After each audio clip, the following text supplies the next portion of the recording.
Hello, hello, bonjour à tous, bienvenue sur le podcast Gènes de Visionnaires, le podcast des visionnaires chrétiens.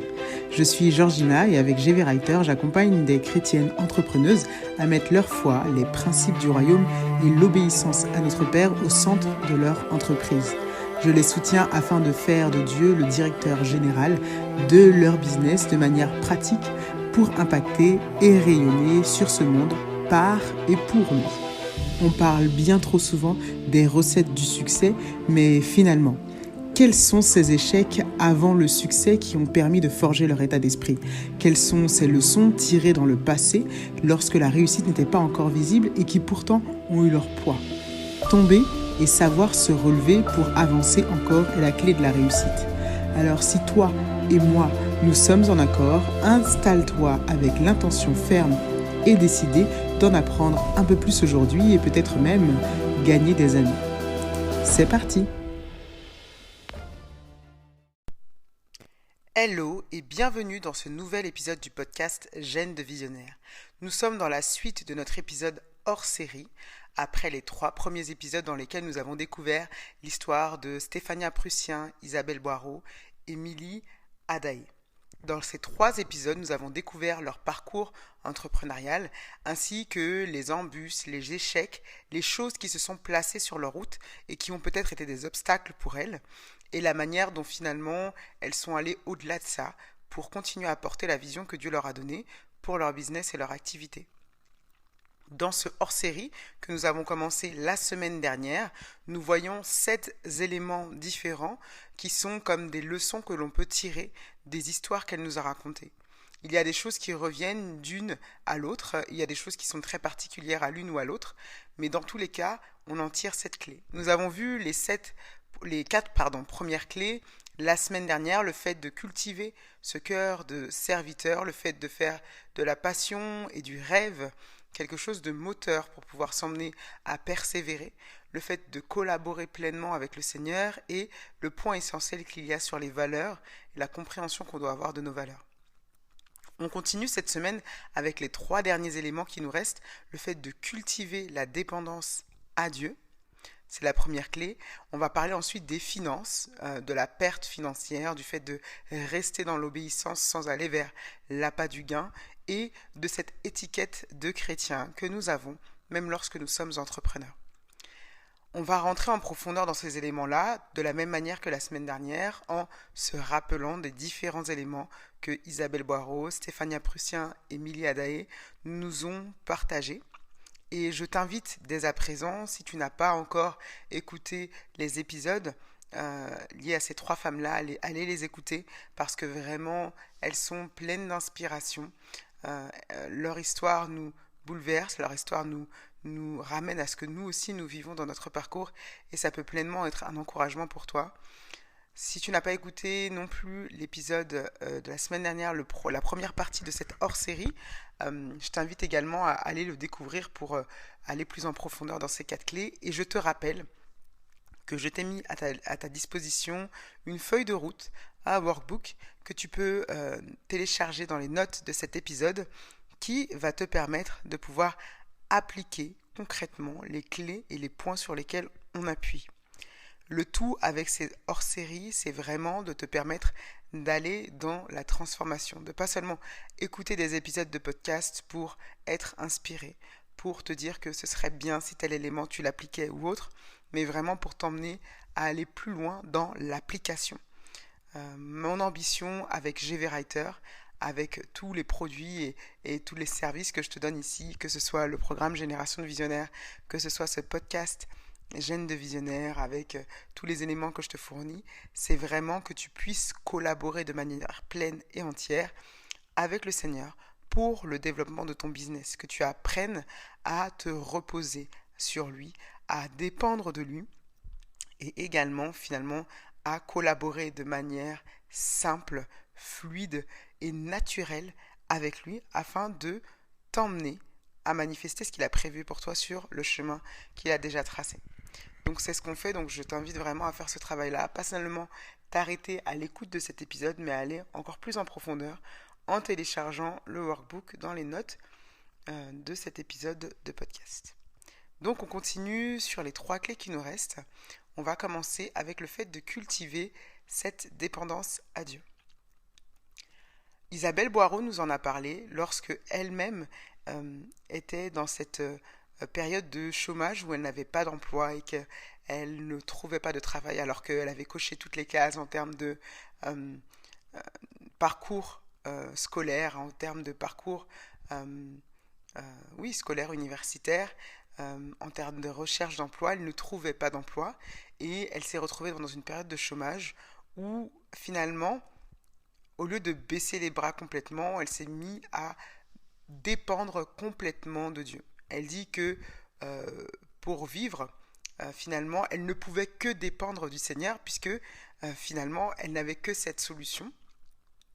Et que dans l'épreuve, justement, le conseil qu'elle nous donne, c'est que dans l'épreuve, au lieu de baisser les bras, de se torturer, de finalement se dire que tout est perdu et peut-être même d'aller dans des actes, poser des actes qui sont fatals, de vraiment se tourner vers le Seigneur, de choisir de dépendre uniquement du Seigneur et de se raccrocher à lui. Et c'est ce qu'elle a fait, parce que finalement, et la Bible nous le dit aussi dans Proverbe, que à quoi nous sert le courage si on en manque lors des épreuves en fait. Vraiment, c'est à ce moment-là qu'il faut faire preuve de courage, et c'est à ce moment-là finalement qu'il faut choisir de dépendre pleinement du Seigneur. Donc, elle a choisi, Isabelle Boireau, de cultiver cette dépendance pleine et entière au Seigneur. Stéphania Prussian nous a également parlé de cette dépendance au Seigneur avec un élément qui est complètement différent. Stéphania Prussian, pour développer son activité, elle dépend complètement d'Instagram. La plupart de ses leads ou prospects, comme tu voudras les appeler, ou ses clients ou ses potentiels clients, viennent d'Instagram, de la communication qu'elle a sur Instagram, de la communauté qu'elle a bâtie sur Instagram. Et finalement, ses clients lui viennent de là. Et en fait, à un moment, comme tout le monde a pu, enfin beaucoup de gens ont pu le subir, son compte a été suspendu. Donc pendant un temps, et d'ailleurs là, à l'heure à laquelle je te raconte ça, c'est déjà arrivé encore une seconde fois. Donc son compte est suspendu et elle choisit délibérément de ne pas s'agiter dans tous les sens. Elle choisit délibérément de ne pas paniquer, mais de se dire qu'elle s'en occupera plus tard et que de toute façon, en fait, ça ira. Et donc, elle s'en occupe le lendemain et finalement, son compte est réactivé sans qu'elle ait de grands efforts à faire. Par la grâce de Dieu, c'est une faveur parce que véritablement son activité dépend de cela. Et on pourrait croire que c'est quelque chose de très futile parce qu'on parle d'Instagram, mais on peut croire que c'est très futile quand notre activité, notre profession et le gagne-pain que l'on a ne provient pas de cette source-là. Mais quand ça provient de cette source, ça ne devient pas futile. Mais cependant, elle a quand même choisi de se concentrer sur le fait que le Seigneur est celui qui pourvoit, le Seigneur est celui à qui elle se raccroche, le Seigneur est celui avec qui elle fonctionne. Si c'est comme ça que ça doit se passer, c'est comme ça que ça se passera. Et donc du coup, c'est comme ça qu'elle traversera cette situation en faisant confiance au Seigneur. Et d'ailleurs, ça lui est arrivé là une seconde fois. Alors je te parle, ça lui est arrivé une seconde fois. Et de la même manière, en fait, elle a simplement recommencé son compte de zéro, malgré les milliers de followers qu'elle pouvait avoir. Avec cette conviction-là que le Seigneur pourvoit à tout et finalement lui donnera ce dont elle a besoin. Et véritablement, nous-mêmes, on doit vraiment apprendre en tant qu'entrepreneur à ne compter et à ne dépendre que de Dieu. Et l'invitation que j'aimerais te faire aujourd'hui à travers cet épisode, c'est vraiment comment tu peux cultiver encore plus de dépendance au Seigneur. Comment, malgré le fait que peut-être là tu es arrivé jusqu'à ce podcast parce que tu m'as vu d'Instagram ou parce que de YouTube, peu importe, et que ton activité est sur cette plateforme YouTube, Instagram ou autre, comment tu peux apprendre à dépendre encore davantage du Seigneur et à ne pas te reposer sur les moyens humains, techniques, cette innovation technologique sur laquelle on se base, même pour écouter ce podcast, etc. Comment tu peux apprendre à n'être dépendant que de Dieu, à ne faire confiance qu'à Dieu, quel que soit ce qui arrive. Et en fait, c'est aussi ça, en fait, fonctionner avec Dieu, c'est que quelle que soit l'épreuve qui arrive, quelle que soit la chose qui est difficile, Toi, ta manière de réagir, toi, ta manière de fonctionner, toi, ta manière d'être, c'est d'être calme, quelle que soit la situation, parce que finalement, tes ressources, ton argent, tes finances ne proviennent pas de la plateforme, mais proviennent de la faveur de Dieu. Parce que tu choisis de dépendre que de Dieu, de fonctionner avec Dieu, tout ce qui te vient, toutes les bénédictions que tu as à ton bénéfice, ne proviennent que de Dieu et que donc, quel que soit ce qui change, quel que soit le paramètre qui évolue, qui ne va pas dans la direction où les hommes s'attendraient à ce que ça aille pour que ça fonctionne bien, toi, tu restes confiant, tu restes confiante, parce que c'est avec Dieu que tu fonctionnes. Et c'est ça, en fait, cultiver cette dépendance au Seigneur. Cultiver cette dépendance au Seigneur, ça peut même aller plus loin que ça. C'est vraiment se dire chaque jour comment je fais pour ne dépendre que de lui. Comment chaque jour je me positionne en dépendance à lui. Comment je vais chercher à lui pour faire, pour être, etc. etc. Donc, je t'invite vraiment à pouvoir te poser ces questions et à y travailler grâce à la feuille de route que je te mets à disposition pour te permettre d'être dans cette collaboration pleine et entière avec le Seigneur et à ne fonctionner qu'avec lui. Ça, c'était le premier point et c'est un point bien essentiel en fait. C'est un point très très essentiel parce que tu ne peux pas dire que tu collabores avec Dieu, que le Seigneur est le directeur général de ton business et de ton activité, si finalement ce qui te dirige, ce n'est pas le Seigneur en fait. Le Seigneur est le directeur général, est le chef d'entreprise par excellence de ton entreprise lorsque tu apprends à ne dépendre que de lui et que le reste finalement devient secondaire. C'est-à-dire que ce n'est pas que c'est inutile, ça veut dire que ce n'est pas que c'est à bâcler ou à négliger, ça veut simplement dire que le premier focus c'est Dieu. C'est un ordre de priorité en fait, ça ne veut pas dire que le reste est inutile, ça veut simplement dire que ça vient après. Et je veux bien préciser ce point-là parce qu'on pourrait se dire, bah, finalement, puisque je ne dépends que de Dieu, je peux être dans ma communication, je peux bâcler les choses, ne pas, par exemple, ne pas faire attention au design, ne pas faire attention à la manière dont je communique, ne pas faire attention à mon éloquence, ne pas faire attention à ma présentation devant les autres, devant les hommes, etc. Parce que finalement, je ne dépends que de Dieu. Attention, ce n'est pas du tout ça que je dis. Parce qu'en fait, ce que tu dois te rappeler, c'est que la Bible nous enseigne aussi que l'homme regarde à ce qui frappe à l'œil et le Seigneur regarde au cœur. Toi, tu dois apprendre à ne dépendre que de Dieu et à placer ton cœur d'abord en le Seigneur. Mais pour que, malheureusement ou heureusement, ou je ne sais pas, mais pour que les hommes puissent venir à toi, il va quand même falloir que tu fasses attention à un certain nombre de choses qui frappent les yeux de l'homme. C'est le Seigneur qui fait, mais il va falloir aussi que tu fasses attention à tout autre type de choses parce que un homme, tes clients, tes potentiels clients peuvent très bien se braquer si, par exemple, dans ta communication, tout est moche, bâclé.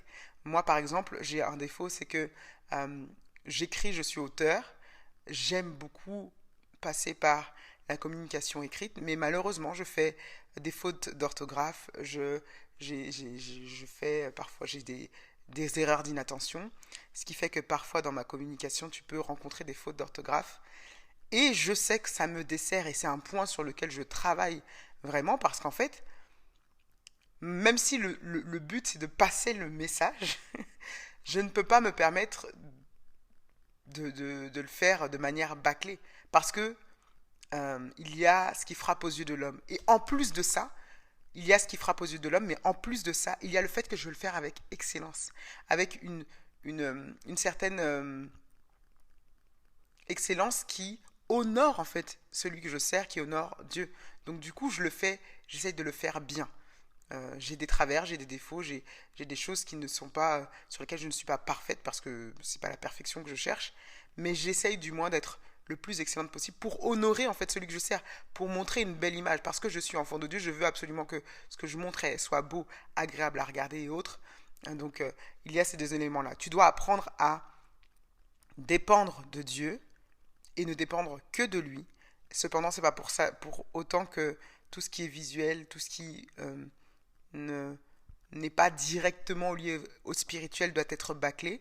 Parce que premièrement, tu veux faire les choses avec excellence pour honorer Dieu. Et parce que deuxièmement, l'homme regarde ce qui frappe aux yeux. Ok? Donc cette cette envie de cultiver ta dépendance au Seigneur ne doit pas être un prétexte à bâcler le reste. Voilà, il fallait que j'appuie dessus. Passons maintenant au second élément, disons pas le second puisqu'on en a vu 4 la semaine dernière, là c'était le 5e, donc le 6e élément concernant les finances. Milly Adaé nous a partagé le fait qu'elle avait perdu des milliers d'euros dans ses projets précédents, la fondation de Clésis. Donc Stéphania Prussien nous a aussi parlé du fait qu'elle a perdu beaucoup d'argent en étant peut-être parfois en ne se doutant pas des coûts cachés qu'il pouvait y avoir.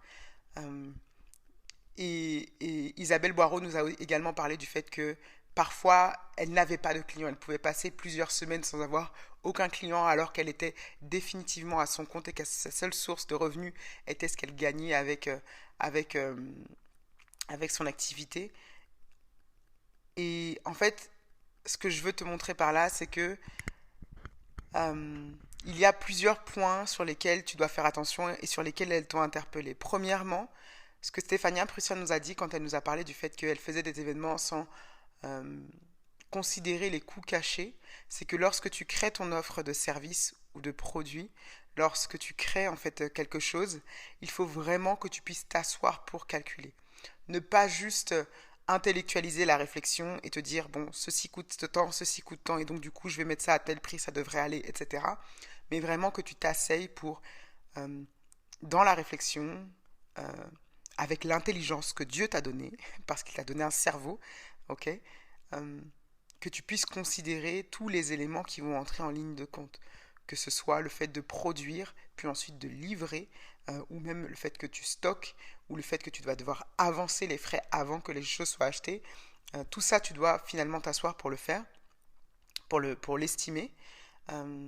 Et moi-même, j'aurais carrément un témoignage à t'apporter par rapport à cela. C'est concernant les livres que je vends, les premiers que j'ai vendus, ou que j'ai mis à disposition du public, des lecteurs qui voulaient acheter les livres.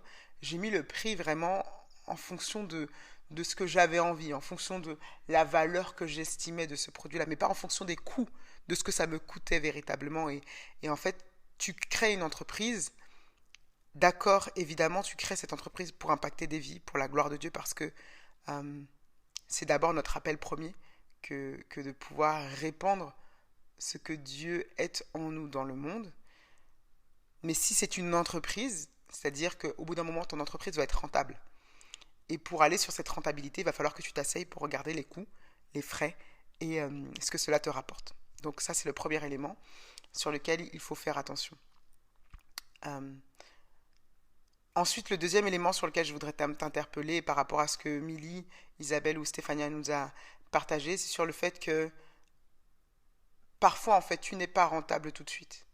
Tu vas t'asseoir pour faire les coûts, tu vas t'asseoir pour faire ton offre de service, ton offre de produit. Et peut-être qu'il va y avoir des moments où tu vas devoir investir de ta poche pour mettre. Et ce que Milly nous a dit, c'est que quand elle avait un projet, elle y allait à fond et elle croyait toujours que c'était le projet qui allait lui rapporter des millions d'euros. Et elle y allait à fond, elle y mettait toutes ses économies et autres. Et en fait, il y a un point qui est important de constater, c'est que tu vas peut-être mettre de l'argent dedans sans en voir tout de suite les bénéfices. Alors ce n'est pas la manière de fonctionner de tous. Ça peut arriver que ce soit comme ça pour toi. Mais souvent, en fait, ça va te demander ça, de pouvoir te détacher de ça, du fait que oui, je ne suis pas rentable tout de suite et je veux mettre un certain prix parce que, en fait, tu vas devoir peut-être même te former. Donc, aller t'asseoir auprès de coachs pour pouvoir être formé, ne serait-ce qu'au business, à la manière dont fonctionne le business en ligne. Tu vas devoir peut-être justement sortir de l'argent qui n'est pas encore dans ta trésorerie pour avancer les frais. Enfin, il y a toutes sortes de manières de faire. Tu peux avancer ces frais ou tu peux passer par une collecte participative pour financer cela. Enfin, il y a toutes sortes de manières de faire, mais parfois tu vas devoir payer le prix, c'est-à-dire de tes poches, de tes économies pour te lancer, pour ensuite en récolter les fruits. Et moi, en fait, ce que je vois là-dedans, c'est que tu vas semer parce que toi-même tu as confiance et parce que toi-même tu portes ce projet à fond avant de pouvoir récolter. Donc, il ne faut pas que ce soit un obstacle complet. Bien évidemment, je ne t'invite pas à aller te ruiner dans un projet. Mais quand Milly nous a dit qu'elle croyait que quand elle se lançait dans un projet, elle y allait toujours à fond, il y a cette détermination qui montre aussi que même si les autres ne sont pas affolés, excités par ce projet-là, moi j'y crois à fond, donc j'y mets tout, en fait.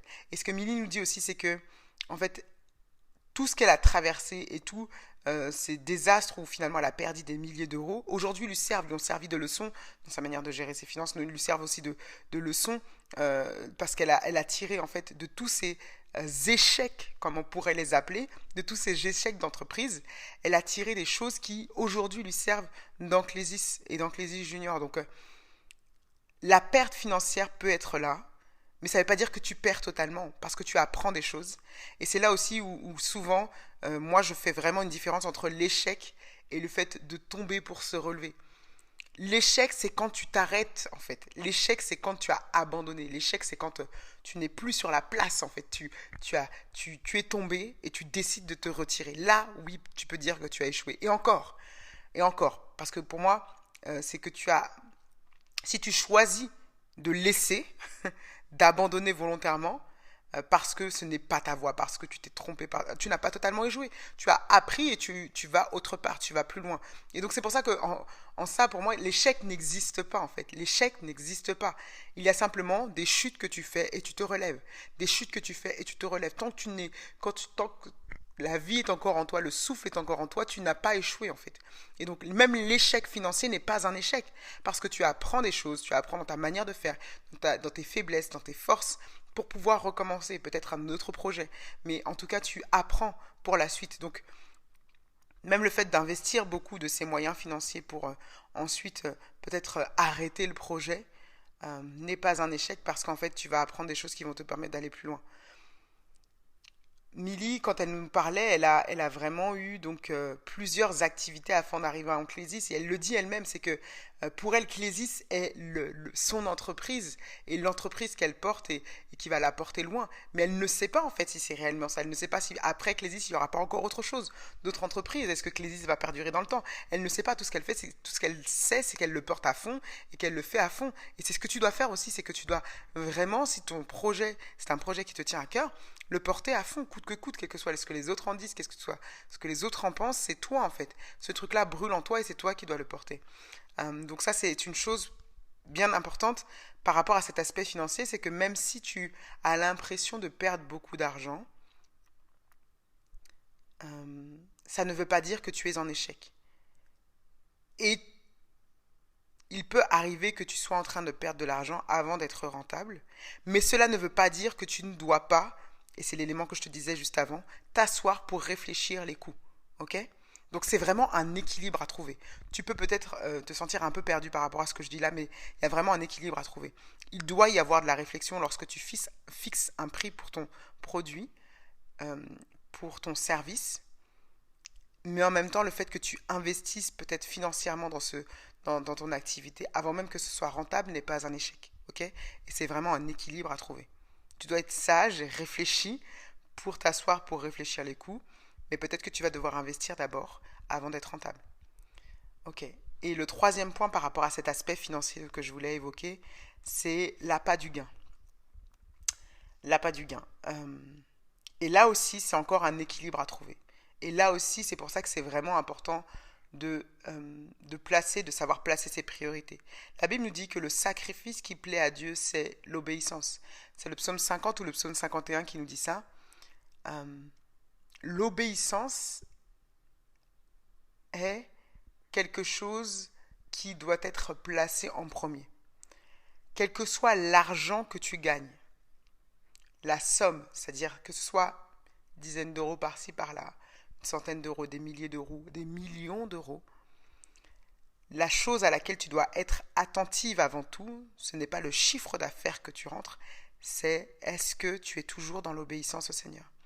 Est-ce que tu te laisses aller vers l'appât du gain, ou est-ce que vraiment, là, tu es encore dans cette obéissance-là? Est-ce que ce que tu recherches, c'est d'abord d'impacter économiquement ce monde pour Dieu, avec les valeurs du royaume, montrer à quel point, par exemple, en tant qu'enfant de Dieu, même on peut être prospère? Ou est-ce que ce que tu cherches, c'est toi, ton propre avantage, ton propre confort ou autre? Et là, en fait, le résultat est le même. Ce qu'on doit constater, c'est que le résultat est le même. Dans ces deux cas, le chiffre d'affaires est conséquent. Mais la position de ton cœur, vers l'obéissance, vers la direction de Dieu ou vers ta direction, c'est ça qui est la différence. Et ça, en fait, il n'y a que toi et le Seigneur. Dans cette manière de comprendre les choses, d'être dans cet équilibre, il n'y a que toi et le Seigneur. Il n'y a que toi et le Seigneur parce qu'en fait, personne ne peut dire ce qu'il y a au fond de ton cœur. Et c'est toi qui dois savoir parce que tu veux marcher avec Dieu, parce que tu veux être dans cette obéissance, parce que tu sais qu'il y a plus de bénéfices à marcher avec Dieu qu'à marcher sans lui. Tu dois pouvoir être dans cet équilibre et jauger ton cœur. La Bible nous dit de nous juger nous-mêmes afin de ne pas être jugé. Il faut que toi-même tu puisses te rééquilibrer lorsque tu sens les choses vaciller, lorsque tu sens que tu vas plus vers l'appât du gain que l'impact économique vers lequel tu veux aller pour la gloire de Dieu.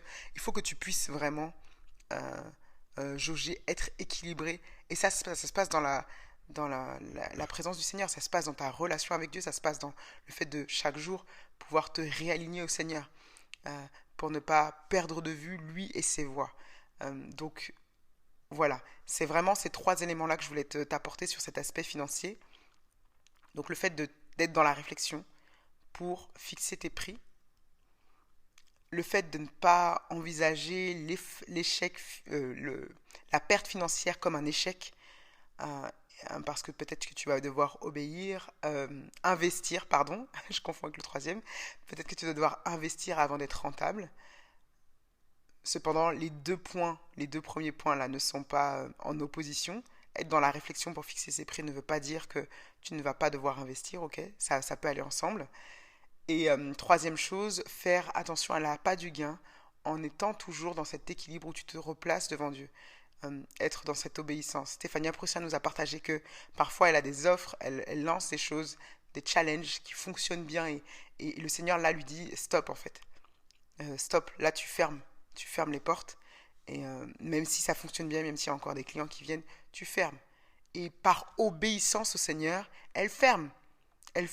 Parce que le Seigneur lui-même sait ce qu'il fait quand il te dit qu'il ferme. Peut-être que, comme elle le disait, en fait, il y a peut-être des choses au niveau de ton cœur qui doivent encore être ajustées, que tu as besoin d'obéir pour ne pas basculer dans l'appât du gain.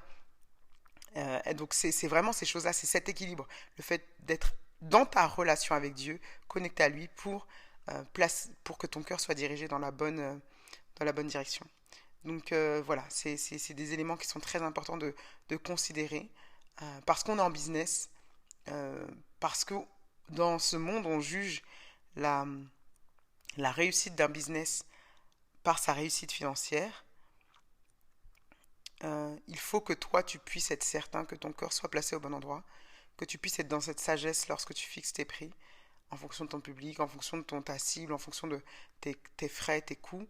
Et il faut aussi que tu puisses avoir le regard fixé vers vraiment l'impact que tu apportes avant même la réussite financière, parce que parfois tu vas peut-être être amené à débourser ou à investir dans ton business avant d'être rentable, ou même à ne pas gagner suffisamment encore pour vivre, mais tu décides de dépendre de Dieu. Donc voilà. Ensuite, le dernier point que nous verrons concernant cet épisode hors série, en deux parties, c'est concernant cette étiquette de chrétien.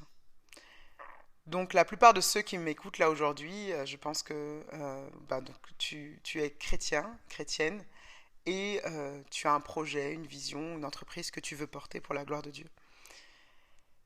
Et en fait, ce que je dis souvent, c'est que en fonction de comment Dieu nous appelle, où Dieu nous appelle, du public qui est visé, on n'a pas forcément besoin d'afficher cette étiquette de chrétien, d'afficher le fait que l'on soit chrétien. Dans notre communication, on n'a peut-être pas la nécessité de dire qu'on est chrétien. Cependant, parfois, ce sera nécessaire. Ce sera nécessaire parce que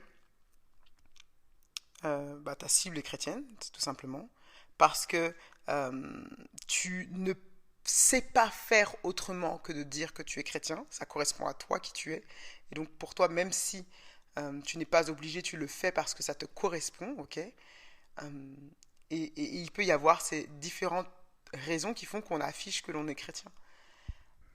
Donc c'est pas une obligation, et j'aimerais vraiment appuyer sur ce point-là. C'est pas parce qu'on est chrétien qu'on est obligé de l'afficher, ok. Cependant, et c'est toujours cette histoire d'équilibre, cependant, ce ne doit pas être une honte. Ce ne doit pas être une honte. Parce qu'en fait, c'est une fierté que d'être enfant d'un roi. C'est une fierté que d'être enfant de Dieu. C'est une fierté d'avoir le privilège de collaborer avec Dieu. C'est une fierté d'avoir eu accès à Dieu par le moyen de Jésus-Christ. C'est une fierté. Donc, la honte n'a pas sa place, ok? La honte n'a pas sa place. Et donc, ce que je veux dire par là, c'est que même si tu ne l'affiches pas, si la question vient, si on te demande, voilà, dans une interview, peu importe, ou si à un moment tu dois le dire, il ne faut pas que ce soit un calvaire pour toi de l'assumer, de le dire et de le dire de ta bouche, et ne serait-ce que de l'écrire en fait. Parce que là, ça veut dire que c'est une honte et que tu ne mesures pas le privilège que c'est que d'appartenir aux enfants de Dieu. D'accord? Donc, tu n'es pas obligé d'afficher cette étiquette de chrétien, mais pour autant, ce doit être une étiquette que tu es prêt à assumer, prête à assumer publiquement, parce que c'est d'abord un privilège en fait. Et ça, il faut vraiment que nos mentalités changent à propos de cela. C'est un privilège que d'être enfant de Dieu. Si c'est un privilège, alors pourquoi c'est honteux pour moi de l'afficher? Et il y a un élément sur lequel j'aimerais vraiment t'interpeller. Aujourd'hui, par les temps qui courent, par ce qui se passe dans notre monde, par les désastres que l'on vit au niveau des guerres, au niveau de la manière dont véritablement on vit des désastres dans certains pays, il faut bien te rendre compte que dire que tu es chrétien peut même être un avantage vis-à-vis de tes potentiels clients ou de tes clients qui ne sont pas chrétiens. Afficher le fait que tu sois chrétien peut être un avantage. Pourquoi? Parce qu'en fait, il y a cette conscience collective que lorsque l'on est chrétien, il y a des valeurs que l'on respecte.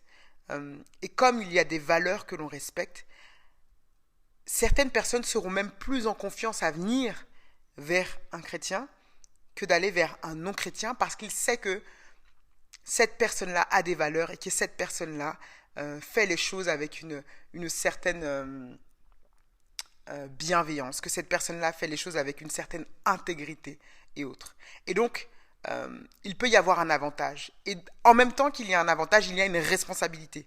Je veux bien insister sur ça, parce que je n'aimerais pas que certains gaspillent notre étiquette de chrétien. Moi, je suis fier d'être disciple de Christ, ok? Et j'ai du mal quand je vois certains bafouer ou simplement salir notre étiquette. Moi, c'est vraiment un privilège que d'être disciple de Dieu. Et donc, c'est aussi une responsabilité que de pouvoir dire que l'on est disciple de Dieu et également de défendre ses valeurs. C'est-à-dire que ne pas être... Enfin, si je donne des exemples de valeurs qui sont chrétiennes, c'est-à-dire par exemple la vérité. Dieu est vérité et donc je me dois de fonctionner dans la vérité. Donc ne pas être dans le mensonge est un combat de tous les jours et c'est un combat qui doit être partagé par tous les chrétiens en fait. Être dans la bienveillance, être finalement dans l'intégrité. Mais je suis consciente également que, en même temps que c'est un avantage et une responsabilité, on a chacun notre parcours, on a chacun nos expériences avec le Seigneur et qu'on est chacun dans une progression. En fait, on marche vers ce perfectionnement auquel Jésus-Christ nous appelle et donc, aussi bien je dis que la vérité est une valeur partagée par tous les chrétiens, mais je sais aussi que beaucoup se battent encore avec le fait de ne pas mentir, ok? Et il faut se le dire. il faut se le dire, beaucoup se battent pour être complètement intègres. Beaucoup, dans leur expérience passée ou autre, n'ont pas été vraiment peut-être dans cette bienveillance, ils n'ont pas grandi dans cette bienveillance, et être donc bienveillant, c'est peut-être quelque chose qui n'est pas naturel, et donc qu'ils doivent s'efforcer de faire, et donc du coup, on est dans une progression, ok? Donc, cette étiquette de chrétien n'est pas une honte, c'est un privilège. Cela peut être un avantage pour toi, parce que clairement, ça apporte une certaine confiance vis-à-vis de certains, et en même temps que c'est un avantage, c'est également une responsabilité. Donc voilà, c'est vraiment cet élément sur lequel je voulais appuyer. Donc j'ose espérer en fait que cet élément-là est clair pour toi et que tu prends vraiment la mesure de ces quatre sous-thèmes en quelque sorte en concernant notre étiquette. Parce que même Isabelle Boiron nous en a parlé lorsqu'elle parlait de cette valeur d'intégrité qui est pour elle si importante. Donc c'est vraiment quelque chose qui est important. Et quand Stéphanie Imprussien nous parlait de cela, elle nous parlait même du fait qu'elle a des clientes qui ne sont pas chrétiennes et qui viennent quand même, tu vois. Et donc ça ne doit pas être une honte. Et ça doit aussi correspondre à ce que tu as reçu. C'est-à-dire que tu peux ne pas afficher cette étiquette-là, mais tu dois pouvoir l'assumer. Et en même temps, considère que ça peut être un avantage pour toi vis-à-vis de la confiance que ça apporte, que tes clients peuvent te prêter, mais également c'est une responsabilité pour ne pas justement bafouer cette confiance. Voilà. J'ose espérer que cet épisode t'a plu, j'ose espérer que tu prends la mesure de tout cela et j'ose espérer que tu pourras également appliquer ces éléments-là à ton business grâce à la feuille de route que je te mets à disposition et que ça t'emmènera à aller plus loin dans cette manière de collaborer avec le Seigneur, à refléter le royaume de Dieu, à refléter les valeurs du royaume à travers ton entreprise. Et j'aurai le plaisir de te retrouver la semaine prochaine pour un épisode plus classique qui ne sera pas hors série avec un prochain invité. C'est un plaisir pour moi de t'avoir sur le podcast Jeunes de Visionnaire et de pouvoir partager tout cela avec toi. N'hésite pas à me laisser un commentaire dans les notes de cet épisode. En réponse à cet épisode, dis-moi vraiment quels sont les éléments qui t'ont interpellé. Est-ce que c'est les finances? Est-ce que c'est l'étiquette de chrétien? Est-ce que finalement c'est ce qui concerne cette dépendance au Seigneur ou peut-être par rapport aux valeurs ou ce dont on a parlé la semaine dernière? N'hésite pas à me dire. Je serai ravie de te lire, je serai ravie de te répondre également. Et ce sera un plaisir pour moi d'échanger avec toi. Bye bye, je te dis à la semaine prochaine pour un nouvel épisode du podcast Jeunes de Visionnaire.